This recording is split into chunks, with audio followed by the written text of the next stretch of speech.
Ladies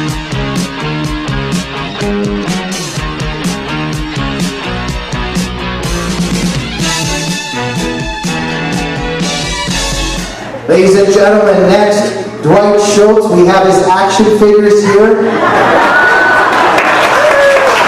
from Star Trek, as well as from the A-Team.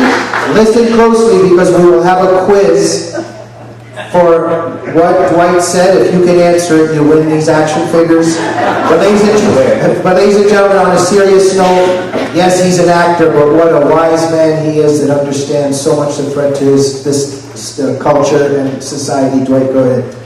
Thank you. I am humbled to be here and grateful to Jamie for inviting me.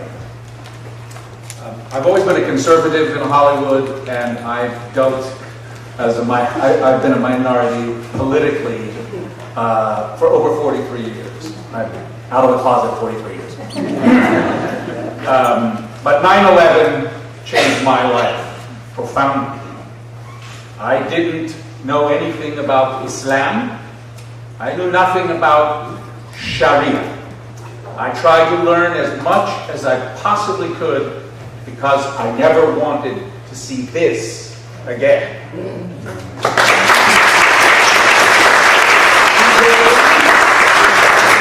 Today, this word you won't find in a newspaper that is shrinking, because they won't put this word and apply it to the enemies of this country. They now want to apply it to soldiers returning from fighting our enemy abroad. There's something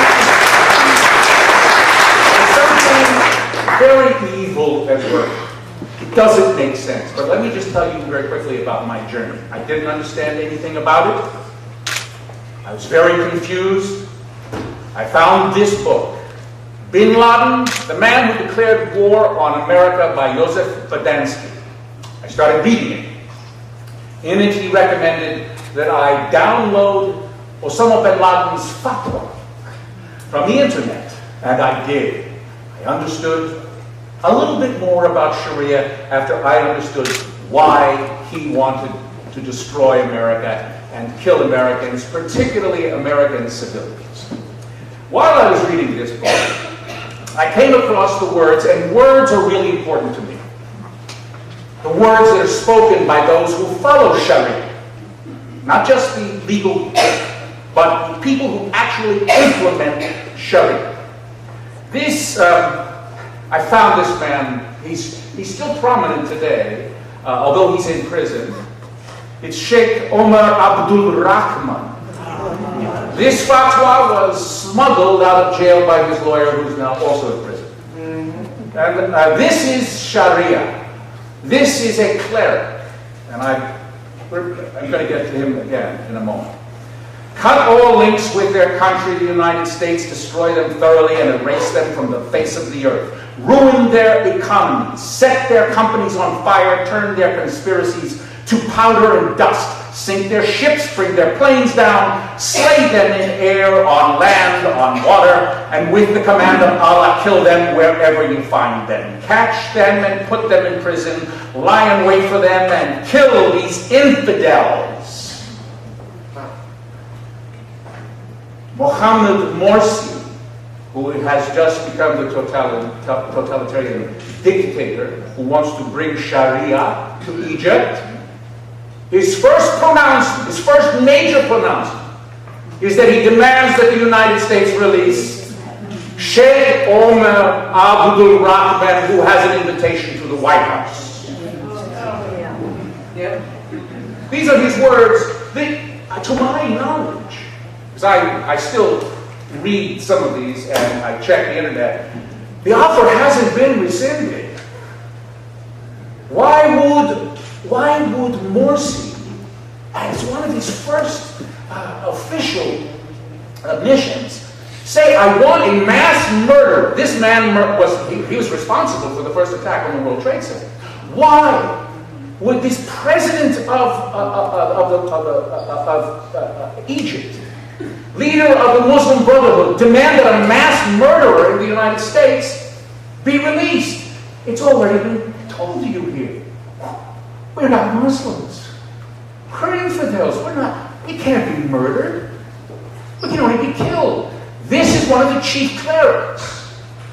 This is a proponent of... Now, you've all heard, I'm sure, the name Abedin. She was assistant editor of the Journal of Muslim Minority Affairs. And the editor who shared the duties with her was Zafar Ishaq Ansari. And his magnum opus was a translation of Sayyid Abdul Allah Maududi. I know it's hard for me to say. Easy for you to hear. No.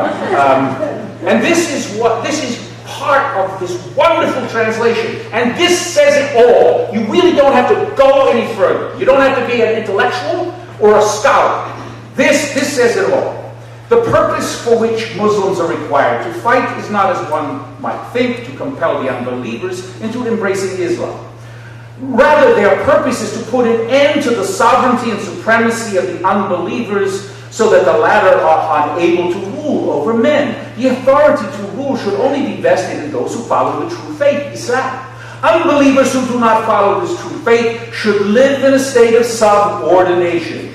Unbelievers are required to pay a jizya, the deliberately humiliating Quranic poll tax, in lieu of the security provided to them as the dhimmis, non-Muslims, non-citizen pariahs, vanquished by jihad of the Islamic State. Jizya symbolizes the submission of the unbelievers to the suzerainty of Islam, superiority, in other words.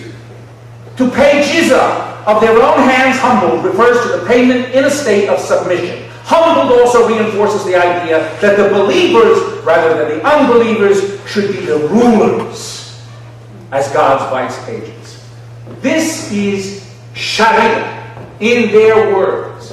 It is by definition not compatible with the Constitution of the United States. And, by the way, they want to kill us.